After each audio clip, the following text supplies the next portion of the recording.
கார்த்திகை பெண்களால் வளர்க்கப்பட்ட முருகனுக்கு உகந்த மாதம்தான் கார்த்திகை மாதம். இந்த மாதம் முழுவதுமே விரதம் இருப்பார்கள். சஷ்டியில் விரதம் இருந்தால் என்னென்ன பலன்கள் கிடைக்குமோ அதுபோலவே கார்த்திகை மாதத்திலும் விரதம் இருக்கும்போது நமக்கு அந்த பலன்கள் கிடைக்கும். கிருத்திகை நட்சத்திரத்தில் மட்டும் விரதம் இருப்பவர்கள் ஆடி கிருத்திகை, தை கிருத்திகையில் விரதம் ஆரம்பிக்க வேண்டும்.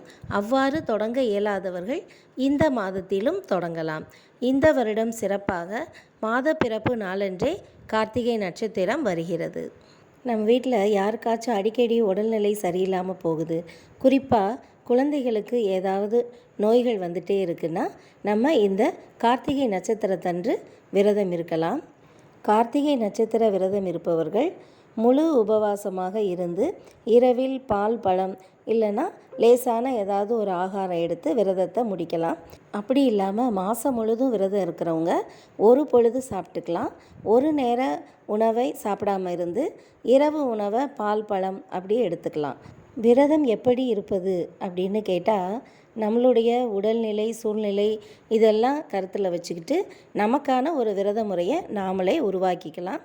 ஆனால் பொதுவாக எப்படி சொல்லுவாங்கன்னா, காலையில் 5 மணிக்குள்ளதாகவே தலைக்கு குளிச்சிடணும்.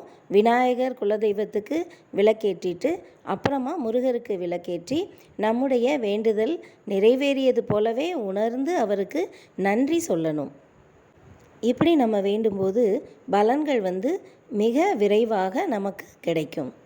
மேலும் விரதம் இருக்கும் காலம் முழுவதுமே தேவையற்ற நிகழ்ச்சிகள், தேவையற்ற பேச்சுக்களை எல்லாம் தவிர்த்துட்டு முழுவதுமாக முருகர் பாடலை கேட்பது, சஷ்டி கவசம் படிக்கிறது, வேல்மாறல் பாராயணம் பண்ணுறதுன்னு நமக்குள்ள ஏதாவது ஒரு நியதியை நாம் தான் வகுத்துக்கணும். இப்படியெல்லாம் கஷ்டப்பட்டு விரதம் இருந்தால் தான் பலன் கிடைக்குமா அப்படின்னு கேட்டால் கண்டிப்பாக இல்லை. நம்ம கண்ணீர் விட்டு மனம் உருகி அந்த கந்தன் முன்னாடி நின்று மனசார கேட்கும்போது கண்டிப்பாக தருவார். ஆனால் அதற்கான மனநிலையை நமக்கு தருவதற்கு தான் இந்த விரத முறைகள் எல்லாமே. நம்முடைய பிரச்சனை சில சமயம் நமக்கு ஆழமாக தெரியாமல் கூட இருக்கலாம். பிரச்சனையின் தீவிரத்தை புரிஞ்சிட்டு அதை எப்படி தீர்க்கிறது அப்படின்னு அது மேலேயே நம்ம ஒரு ஃபோக்கஸ்டாக இருக்கும்போது தான் அதற்கான தீர்வுகள் தானாக நிறைய நமக்கு கிடைக்கும்.